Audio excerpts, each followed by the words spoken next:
saiba você mesmo. Agora, organização. Olá, eu sou o Viriato e este é o canal do Viriato. Esta é a aula número 4 do módulo 2, as 4 funções administrativas.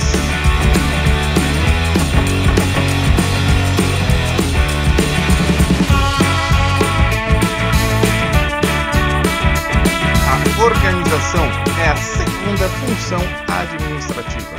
A primeira, a gente já viu, é o planejamento, que nos dirá o que fazer.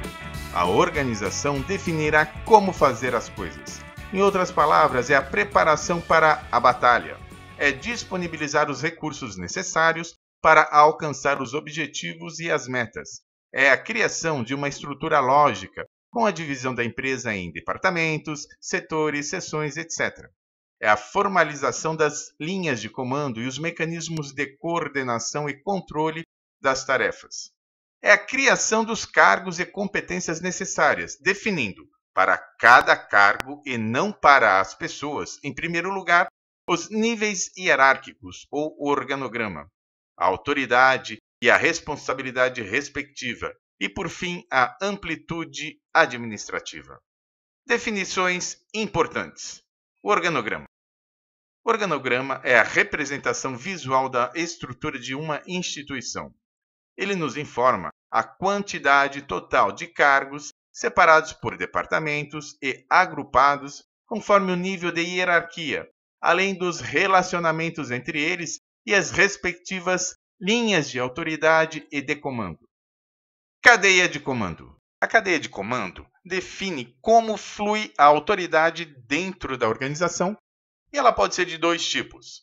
E o primeiro deles é a unidade de comando, que foi defendido por Fayol ainda na abordagem clássica no início do século passado. Nele, cada subordinado possui apenas um chefe. É mais raro de se encontrar e mais comum nas empresas de pequeno porte. O princípio escalar é o segundo tipo, em que não existe essa limitação, e isso ocorre devido ao tamanho da empresa e à hierarquia dela. Autoridade. Autoridade é o direito de dar ordens. Decorre da posição de cada cargo dentro da empresa. Ela flui de cima para baixo e deve ser aceita pelos subordinados. São 4 os tipos de autoridade. A tradicional patriarcal, que é aquela que vai de pai para filho. A tradicional patrimonial, que é aquela monárquica, que é imposta e é arbitrária. A burocrática, que é conforme o cargo no organograma e tem atrelada a ela a respectiva responsabilidade, e, por fim, a carismática ou a autoridade de líder. Nela, a pessoa reconhece a autoridade de terceiros sobre ela mesma. E isso ocorre devido a vários fatos. Por exemplo, o líder pode deter o notório saber sobre determinado assunto. Ele pode ser o mais experiente e competente sobre o ofício. Ele pode ter o histórico da instituição mais antigo. Ele ainda pode ter capacidade de convencimento ou persuasão. Atribuição.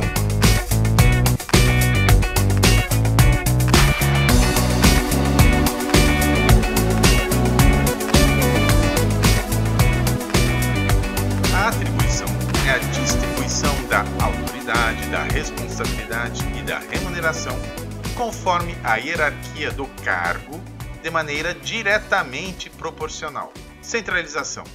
Ela ocorre quando toda ou praticamente toda a autoridade e, portanto, o poder de decisão está localizada no topo da estrutura organizacional. Foi a estrutura adotada durante a abordagem clássica e também na burocracia. Ela é mais comum hoje em dia nas empresas de pequeno porte, pois facilita o fluxo de decisões, as informações, o controle, além de diminuir os custos e evitar as ambiguidades. Descentralização. Para empresas de maior porte, nas quais o processo decisório deve estar mais próximo do local onde os problemas ocorrem e com as pessoas mais capacitadas para lidar com a situação. Delegação. É a transferência de autoridade e responsabilidade ao subordinado. Pode ser definitiva ou temporária. Avocação. É quando o superior de maneira provisória, resgata a autoridade anteriormente delegada a um subordinado. Ocorre, muitas vezes, para solucionar alguma situação extraordinária. A amplitude administrativa. Amplitude é a quantidade de subordinados que cada chefe possui. Amplitude estreita. São poucos subordinados por chefe, e ela ocorre quando há pouca experiência ou conhecimento do funcionário, pois a tarefa, por exemplo, pode ser nova. Ou ainda, a tarefa é complexa, não repetitiva, não mecanizada ou não padronizada. Os funcionários, por algum motivo, ainda não estão devidamente treinados, e a empresa possui muitos níveis hierárquicos. A hierarquia dela é alta. Amplitude larga. São muitos os subordinados e os motivos podem ser subordinados, capacitados e motivados. A tarefa é simples, repetitiva, mecanizada ou padronizada. Os funcionários estão treinados e a empresa possui poucos níveis hierárquicos. A hierarquia da empresa é baixa. E esta foi mais uma apresentação do canal do Viriato. Veja o nosso próximo vídeo, é só clicar no quadrinho. Eu te aguardo lá. Muito obrigado e até breve!